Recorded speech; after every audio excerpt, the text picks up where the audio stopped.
봉사하겠습니다. 성령으로 충만합시다. 코리텐 붐이 쓴 주는 나의 피난처라고 하는 책이 있습니다. 이 책은 나치로부터 유대인들을 숨겨준 네덜란드의 한 가족의 순환사와 그와 더불어서 하나님의 돌보심을 담은 그런 책인데요. 코리텐 붐은 1892년 독실한 기독교 가정에서 일남 삼녀 중 막내로 태어납니다. 코리의 부모는 가난한 중에도 물질로 마음으로 이웃 섬기기를 아끼지 않는 이들이었어요. 그리고 코리는 그런 부모님의 그 신앙에 많은 영향을 받게 되죠. 아버지의 뒤를 이어서 네덜란드 최초의 여성 시계에 공이 된 코리는 병약했던 어머니를 여인 후 아버지, 그리고 자신과 마찬가지로 독신이었던 베시 언니와 살게 됩니다. 그러다가 2차 세계대전의 그 소용돌이 속에서 단합받는 유대인들의 고통을 외면할 수가 없어서 이 코리 가족은 그들을 위해서 안전한 거처를 찾아주고 숨겨주는 일에 뛰어들게 됩니다. 1944년이었어요. 그 일로 인해서 가족 전체가 그만 체포되고 아버지는 감옥에서 돌아가시고 이제 언니인 베시와 동생인 코리는 독일에 있는 죽음의 수용소에까지 끌려가서 잔혹한 수감 생활에 시달려야만 했습니다. 그곳에서도 두 자매는 날마다 하나님의 말씀을 증거하고 주위 사람들을 위로하는 삶을 살게 되지요. 그런데 수용소 안에서 이런 일이 일어났어요. 수용소에서 몸이 약한 언니 베시튼 붐은 다이타몬이라고 하는 병에 든 액체 비타민을 매일 한두 방울씩 먹어야만 했습니다. 마지막 수용소인 라벤스부르크 수용소로 옮긴 뒤에 이제 병에는 약이 몇 방울 남지 않았지만 이 베시튼 붐은 그 약을 자기만 먹은 것이 아니라 이 막사의 몸이 안 좋다라고 하는 그 여인들이 달라라고 할 때 그때마다 거절하지 않고 모두 한두 방울씩 마시게 했다라고 그래요. 그런데 놀라운 일이 벌어진 겁니다. 그렇게 매일 여러 명이 그 약을 나눠 마셨는데도 어찌된 일인지 몇 방울밖에 남지 않았던 그 병 속의 약은 전쟁이 끝날 때까지 계속 나오더라는 것입니다. 그리고 전쟁이 끝나고 나서야 그들에게 빵이 공급될 때 그때 그 병에서 약이 멈추더라는 거예요. 한마디로 기적이 일어났던 거죠. 기적입니다. 우리는 현재 기적을 믿지 않는 시대에 살고 있습니다. 어떤 일이든 원인과 결과를 가지고 설명을 하고 논리적으로 증명할 수 있어야 하며 과학적 객관성을 갖지 아니하면 믿을 만한 것을 여기지 않는 오늘의 시대에 어쩌면 기적이 멈춰버린 시대라고 하기보다는 기적을 놓치고 있는 시대가 아닌지 모르겠습니다. 그러나 이렇게 합리주의, 과학주의, 이성주의가 기적을 몰아내고 있지만 여전히 사람들은 삶의 한가운데서 기적을 기다립니다. 시한부 인생을 살고 있는 환우들은 기적의 약이 나오길 바라고 있고요. 부도 직전에 빠진 사업가들은 기적적으로 다시 일어나기를 원하고 있습니다. 전쟁과 기근 속에서 살고 있는 지금 이 땅 중동에 사는 사람들 혹은 저 우크라이나 속에 살고 있는 사람들, 그들 또한 기적적으로 그 전쟁이 멈춰지기를 원하고 있죠. 그리고 암담한 삶의 터널에 갇혀 빠져나갈 길이 없는 사람들 또한 하나같이 기적을 기다립니다. 그렇게 이 시대는 기적을 믿지 않지만 사람들은 어느 때보다도 기적을 기다리며 그리워하는 것 같습니다. 그렇다면 우리는 왜 기적을 기다리는 것일까요? 우리가 기다리는 기적은 무엇일까요? 어떻게 우리는 기적을 만들어갈 수 있는 것일까요? 사랑하는 여러분, 아무쪼록 오늘 선포되어지는 하나님의 말씀을 통하여 하나님께서 주시고자 하는 세미한 음성에 귀를 기울이시는 저와 여러분 모두가 다 되시기를 주님의 이름으로 축원합니다. 400년 동안 종살이하던 애굽에서 출애굽을 한 이후에 이스라엘 백성들은 40년 동안 광야 생활을 해야만 했습니다. 광야에서 산다라고 하는 것 굉장히 어려운 일이죠. 물론 광야를 생활의 근거지로 삼고 생활하는 사람들도 있기는 합니다. 베두인 족속이라고 하는 그 족속이 바로 그들인데요. 저 화면에 보이는 대로 사막의 유목민인 저 베두인족은 주로 저렇게 시족 중심으로 생활을 한다라고 합니다. 사막이나 광야에서는 대단위로 집단을 이루면서 살 수 없기 때문에 저렇게 살고 있는 거죠. 그런데 출애굽한 이스라엘 사람들은 여러분 그 숫자가 얼마였습니까? 무려 60만 명이나 되었습니다. 그것도 남자 장정만 말입니다. 그 어마어마한 사람들이 군집해서 광야에서 살아간다라고 하는 것은 거의 불가능한 일입니다. 무엇보다도 힘든 것이 여러분 무엇일까요? 먹고 사는 문제 아니겠습니까? 먹을 음식을 구하기가 쉽지 않은 그런 상황이었습니다. 이때 어떤 일이 일어났는지 오늘 본문 출애굽기서는 우리에게 이야기를 들려주고 있습니다. 하나님께서는 이스라엘 백성들을 애굽에서 건져내시고 일부러 홍해의 기적을 경험케 하고 마라의 쓴물을 마시게 하면서 그들을 시험하셨습니다. 왜 그렇게 하셨을까요? 이스라엘 백성들에게 하나님을 가르치기 위함이었습니다. 하나님은 전능하신 분이시다. 홍해도 가르칠 수 있는 분이시다. 우리 하나님은 치료의 하나님이시다. 쓴물을 단물로 바꾸실 수 있는 분이시다. 그러므로 어떤 어려움이 와도 상관없다. 하나님만 바라보면 된다. 어떤 의미에 있어서 이스라엘 백성들의 이 광야 생활은 그들의 신앙을 훈련시키는 학교와 같은 곳이었습니다. 광야에서 일어나는 많은 일들을 통해서 그들은 하나님을 점점 깊이 알아갔습니다. 이런 광야 생활 속에서 오늘 본문에 보면 한 가지 이야기가 등장하게 되는데요. 이스라엘 백성들이 애굽에서 나와서 저 화면에 보듯이 저렇게 진을 치고 있습니다. 한 달 정도 지났을 때 아마 그때쯤 그들이 애굽에서 가지고 나왔던 양식의 바닥이 드러나기 시작했던 모양이에요. 먹을 것이 떨어지게 되자 그들은 당황했던 것 같았습니다. 그러자 이스라엘 온 회중이 그 광야에서 모세와 아론을 원망하면서 여러분 어떤 말을 합니까? 여러분들도 너무나 잘 알고 있는 그 말을 하죠. 우리가 이해를 돕기 위해서 그 본문을 찾아볼까요? 출애굽기 16장 2절 3절 자막을 보면서 이 말씀 같이 읽어보겠습니다. 이스라엘 자손 온 회중이 그 광야에서 모세와 아론을 원망하여 이스라엘 자손이 그들에게 이르되 우리가 애굽 땅에서 고기 가마 곁에 앉아 있던 때와 떡을 배불리 먹던 때에 여호와의 손에 죽었더라면 좋았을 것을 너희가 이 광야로 우리를 인도해내어 이 온 회중이 죽여 죽게 하는도다. 이스라엘 백성들은 마치 어린아이와 같습니다. 그들은 문제를 만나기만 하면은 원망부터 합니다. 여러분 왜 그렇습니까? 하나님은 보이지 않고요. 어려운 현실의 문제만 크게 보이기 때문입니다. 얼마 전에 경험했던 홍해의 기적이라든지 쓴물을 단물로 바꾼 마라의 기적도 먹을 것이 떨어졌다라고 하는 현실 앞에는 아무 소용이 없었던 모양입니다. 먹을 것이 없는 현실의 문제는 이스라엘 백성들에게 있어서 너무나 큰 문제였던 거죠. 하나님에 대한 믿음보다 먹고 사는 현실의 문제는 그들에게 더 크게 다가왔던 것입니다. 그래서 그들은 원망부터 하기 시작했던 것입니다. 여기서 우리는 신앙생활의 아주 중요한 문제를 볼 수가 있어요. 광야에서 먹을 것이 떨어졌다라고 하는 이 현실의 문제와 하나님을 믿고 따르는 것, 이 두 가지의 중요한 문제가 지금 갈등을 일으키고 있다라고 하는 것입니다.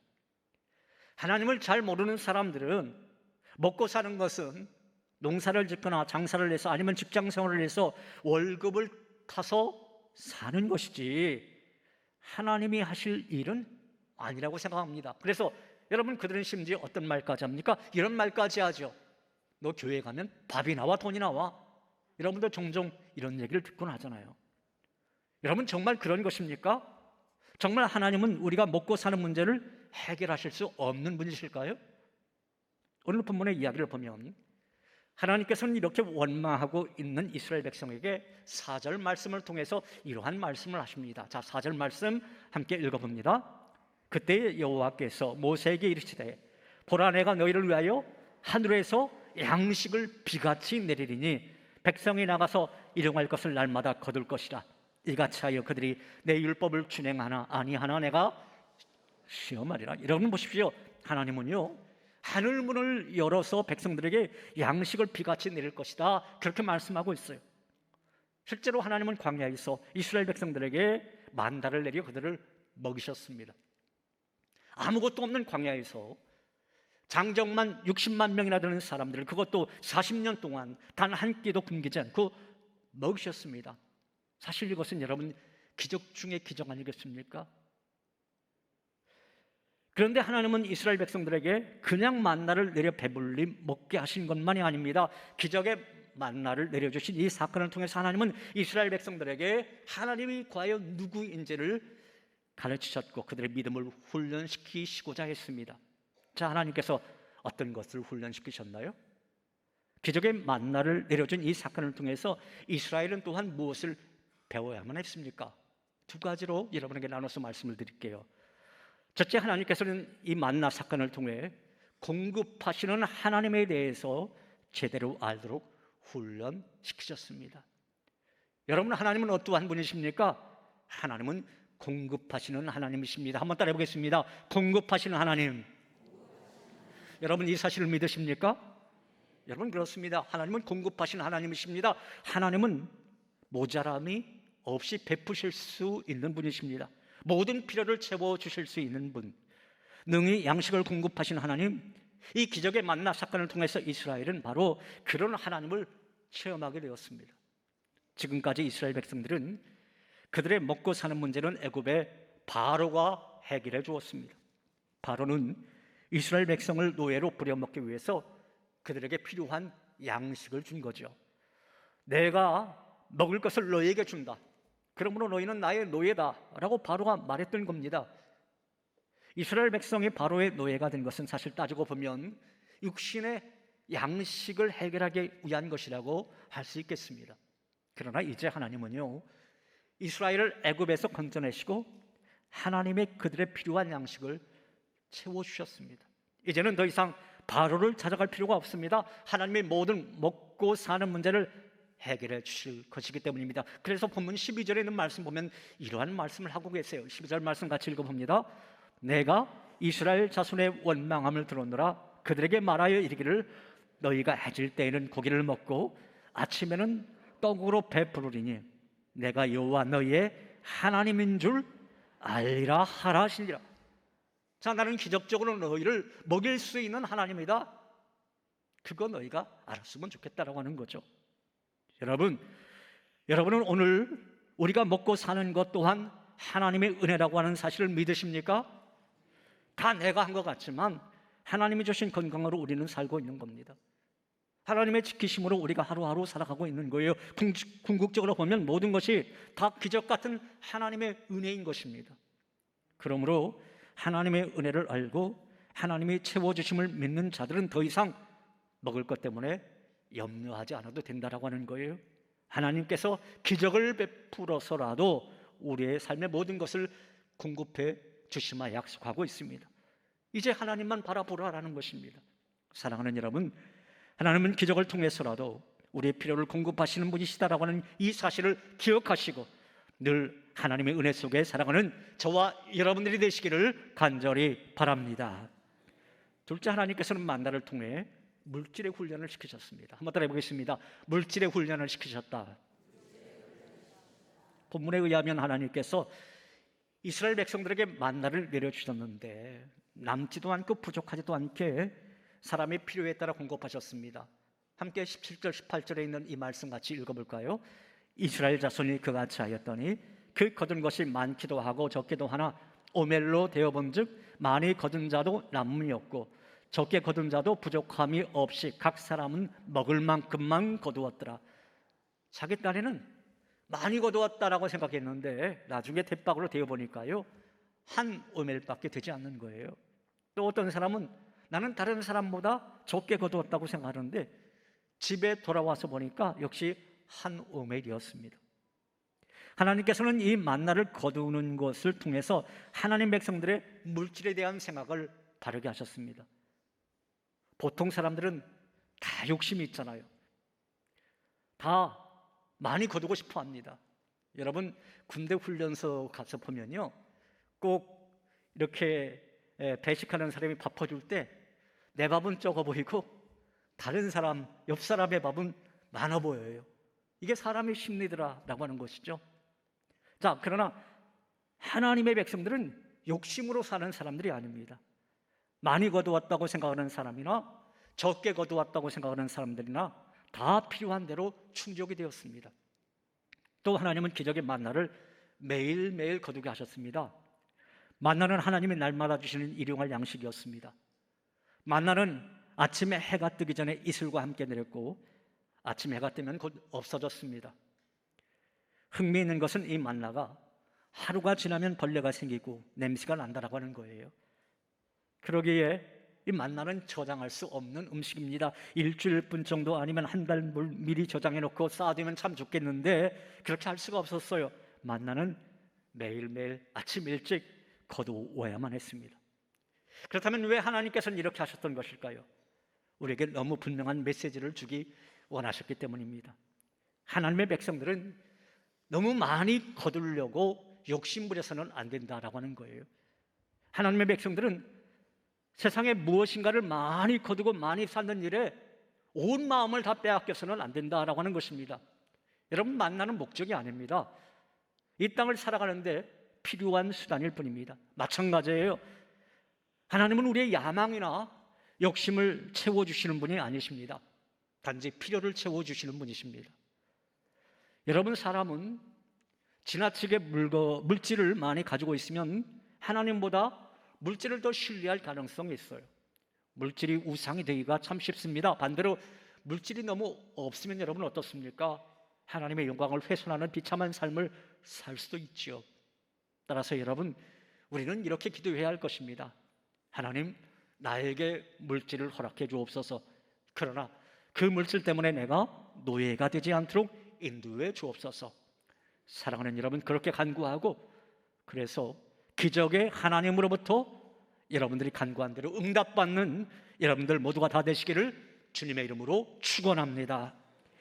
그런데 오늘 여호수아서 본문을 보면은 그 만나가 그쳤음을 말씀해 주고 있습니다. 가나안 땅에 들어와서 첫 번째 유월절을 지키며 무교병과 함께 가나안 땅에서 난 소산물을 먹던 그날, 그 땅에 만나가 그치게 됩니다. 기적이 멈추게 된 거죠. 함께 오늘 보면 여호수아서 5장 11절 12절 있는 말씀, 이 말씀 읽어보실까요? 유월절 이튿날에 그 땅의 소산물을 먹되 그날에 무교병과 볶은 곡식을 먹었더라. 또 그 땅의 소산물을 먹은 다음 날에 만나가 그쳤으니 이스라엘 사람들이 다시는 만나를 얻지 못하였고 그 해에 가나안 땅에 소출을 먹었더라. 여러분은 왜 하나님께서 만나를 내려주시지 않으셨을까요? 왜 지난 40여 년간 먹었던 만나가 더 이상 내리지 않은 것일까요? 가나안 땅에 들어왔으니까 이제는 광야에서 이스라엘을 보호하시고 먹을 것을 주신 하나님께서 그들을 더 이상 보호해 주시지 않으시겠다라고 하는 그런 뜻일까요? 그들에게 만나가 내리지 않았다라고 하는 것, 기적의 만나가 그쳤다라고 하는 것은 만나를 주신 것만큼이나 아주 중요한 의미를 가지고 있습니다. 하나님께서 만나를 내려주신 이유는 광야에서 먹을 것을 구할 수 없었기 때문입니다. 만나가 아니면 이스라엘 백성들은 광야에서 생존 자체가 불가능했습니다. 그런데 가나안 땅에 들어온 이후 만나가 내리지 않아도 그들의 생존에는 전혀 문제가 되지 않았습니다. 그들이 지금 살고 있는 곳은 이제 가나안 땅입니다. 더 이상 광야가 아닙니다. 광야는 하나님의 보호하심과 특별한 개입이 없이는 살아갈 수 없는 그러한 곳이지만 여기 가나안 땅은 그렇지가 않습니다. 그렇다고 하나님의 보호하심과 하나님의 보살피심이 사라진 것은 아닙니다. 그러니까 이 만나가 그쳤다라고 하는 것은 더 이상 하나님의 보호하심이 없어졌다라고 하는 그런 뜻이 아니라 이제 하나님 백성들은 스스로 자기들이 해야 할 일을 찾아내야 한다라고 하는 뜻입니다. 만나를 먹었던 광야의 생활이 어린아이와 같은 그런 삶이었다라고 한다면 이제 가나안 땅에 들어와서 살아야 할 삶은 성인으로 살아야 하는 삶과 같다라고 하는 그런 삶인 것이죠. 마치 우리는 이렇게 비유할 수 있을 것 같습니다. 우리 어린 자녀라든지 그 손주들이 처음 자전거를 배울 때 여러분 어떡합니까? 저 화면에 보듯이 어른들이 자전거를 뒤에서 꼭 붙잡아 주잖아요. 그러면 아이들이요 무섭긴 하지만 자전거에 올라타고선 페달 밟는 훈련을 하죠. 어느 정도 이제 시간이 흐르면 이제 아빠가 이렇게 그 뒤에서 꼭 붙잡고 있는지 아닌지 아이들이 확인을 하려고 합니다. 그래서 꼭 무슨 말을 합니까? 아빠, 꼭 붙잡고 있어야 돼. 놓으면 안 돼. 그런 말을 하죠. 그렇지만 계속 아빠가 붙잡고 있습니까? 그렇지 않잖아요. 슬며시 놓습니다.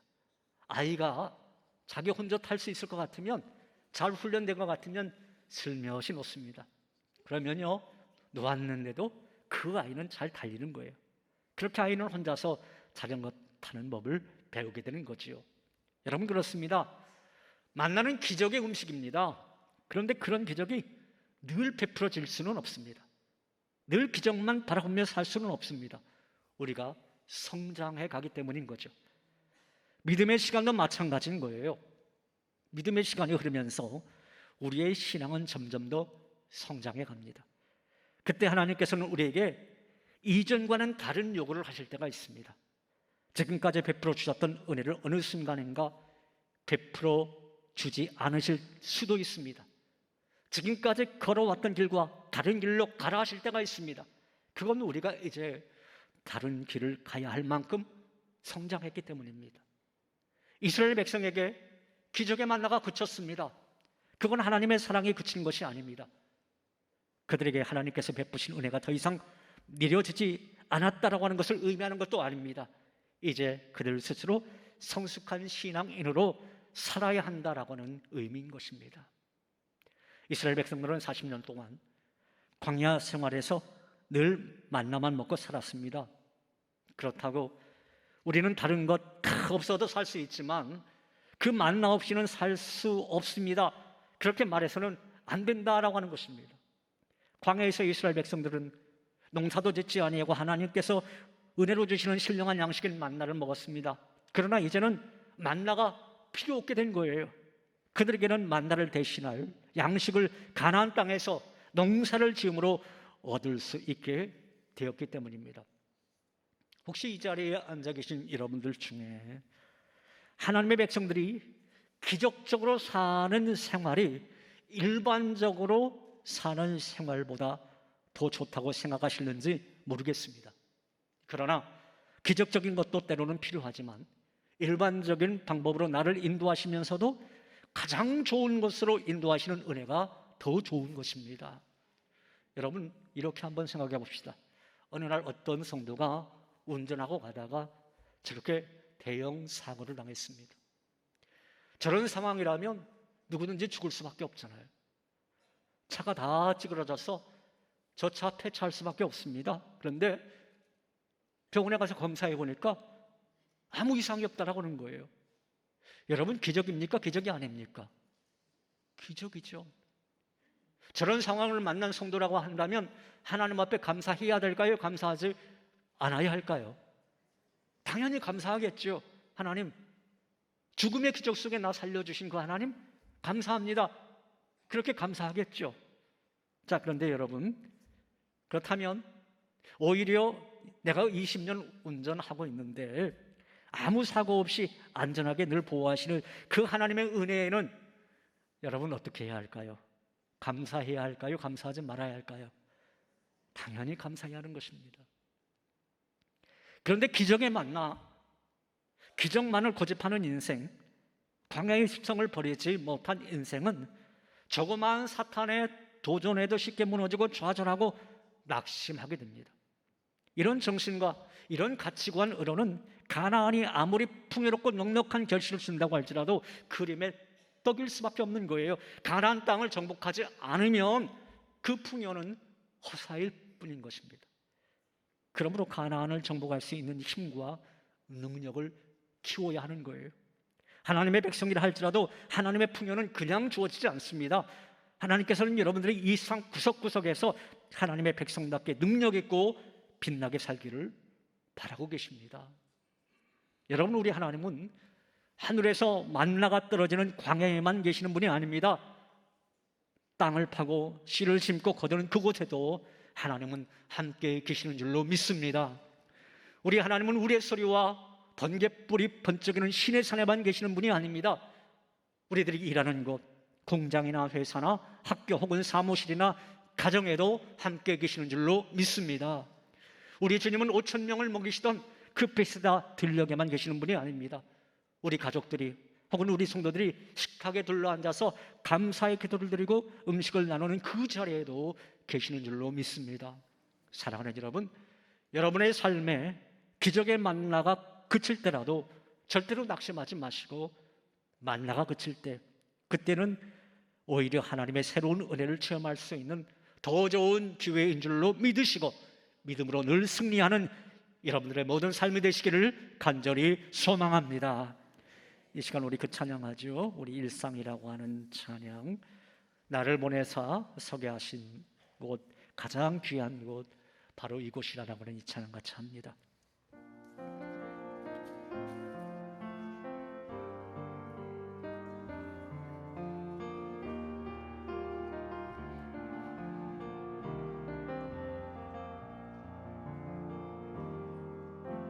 나를 보내사 서게 하신 곳, 가장 귀한 곳이 바로 이곳이라. 내게 주신 곳, 광야와 같아도 믿음과 소망 가지고 최선을 다하리. 나의 작은 삶, 나의 작은 삶 주께 드릴 때, 나의 삶을 통해 주 영광 받으리. 내게 맡기신 가장 귀한 이곳, 감사와 순종으로 오늘을 살리라. 나의 일상을 통해 하나님께 영광을, 나의 일상을 통해 생명의 복음을, 내게 맡기신 이곳, 나를 부르신 곳에 하나님의 나라가 이루어지길 원합니다. 다시 한번 찬양합니다. 나를 보내사, 나를 보내사 서게 하신 곳, 가장 귀한 곳이 바로 이곳이라. 내게 주신 곳, 광야와 같아도 믿음과 소망 가지고 최선을 다하리. 나의 작은 삶, 나의 작은 삶 주께 드릴 때, 나의 삶을 통해 주 영광 받으리. 내게 맡기신 가장 귀한 이곳, 감사와 순종으로 오늘을 살리라. 나의 일상을 통해 하나님께 영광을, 나의 일상을 통해 생명의 복을, 내게 맡기신 이곳, 나를 부르신 곳에 하나님의 나라가 이루어지길 원합니다. 우리 양손 높이 들고 찬양합니다. 나의